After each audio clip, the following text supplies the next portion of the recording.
Hey everyone, welcome to the video for practice number 1 for the week of March 30th through April 4th.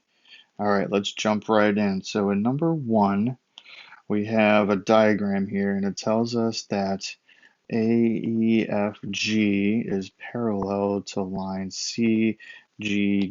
So let's go ahead and write our markings in that these two guys are parallel to each other. And then we're also given that angle EFG is 32 degrees. So that's this guy up there in the corner. And we're also given that AEG is 137 degrees. And we want to find the measure of angle EGF, which is this guy right here. Now, I want to preface this by saying that there are several different ways that you can find our angle, but I think the easiest way that I have seen is just to look at triangle E, F, and G. And if we knew what angle E was, then I could just use triangle sum theorem and find our angle. So that's the way I'm going to do it. But feel free to do it another way if you want to. And if you get the same answer, it's all good. All right.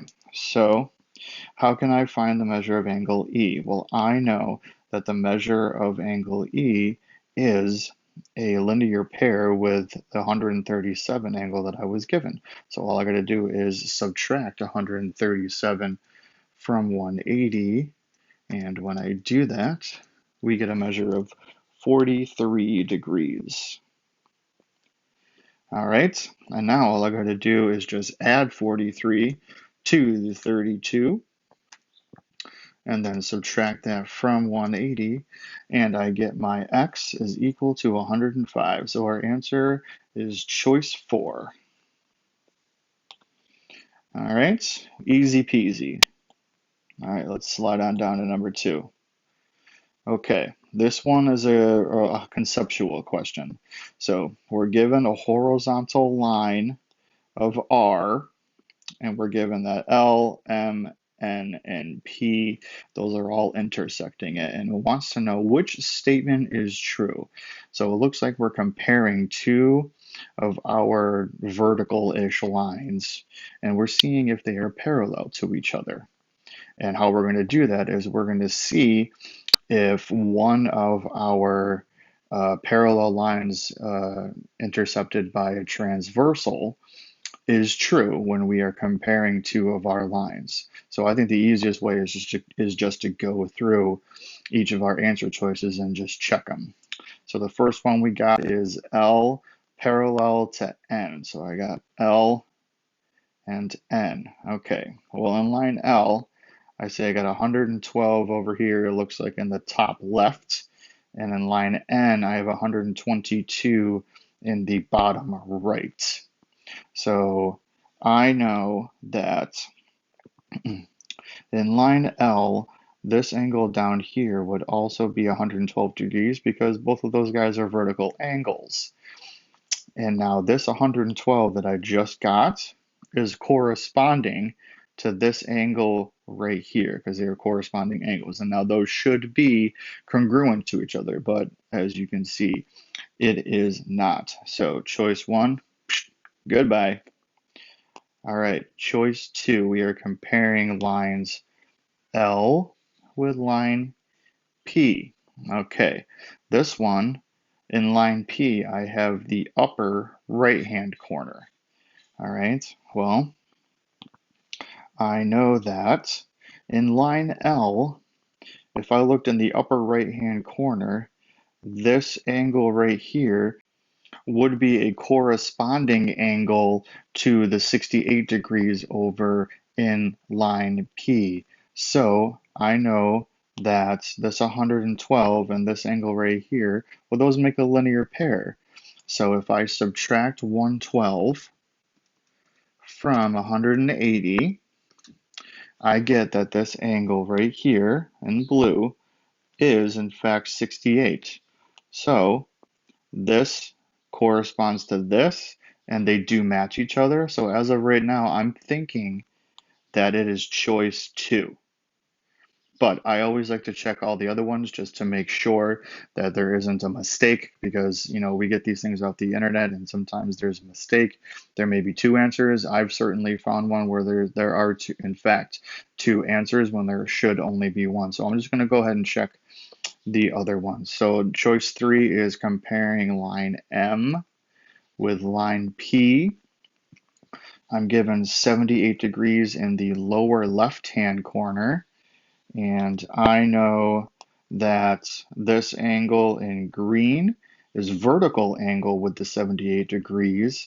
So this angle right here should be 78, but this angle and again the 68, those are now corresponding angles. So those should match, but they don't. So therefore, lines M and P are not parallel to each other. And last but not least, we will need to check M with N. So I need to check line M with line N. All right. So let's look at line N. And I know that this angle right here is a linear pair with 122 that they're giving me. So the other angle in yellow, if I subtract 122 from 180, I get a measure of 58 degrees. Now, this 58 degrees that I just found and the 78 in line M, those are corresponding angles, so they should match, but they don't in this situation. So that tells me that choice number 4 is out. So indeed, I was correct. Choice 2 is our final answer. Okay, last but certainly not least, number 3. So in the diagram below, what do we have? We have the measure of JEA as 90. Yep, that's given to us. And EAG is 48. That's written in there as well. Line segment MS connects points M and S on the triangle. Yes, they do. And EMS, the measure of angle EMS is 59. So everything is drawn in there for us. We just need to mark which angle that we want, and we want to find JSM, which is this guy right here, that guy in the corner. So to find my answer, I am looking at triangle MSJ. If I can figure out what angle J is and what angle M is, I can use triangle sum theorem to get my angle that I want. Well, I can find the measure of angle M because angle M right here, well, that's a linear pair with this 59 degrees. So let's find that out. Do 180 minus 59, and we get a measure of 121 degrees. So I'm just going to write it outside. That's a measure of angle M. Well, how are we going to figure out what J is up here in the corner? Well, for that, we're going to look at the big triangle, JEA.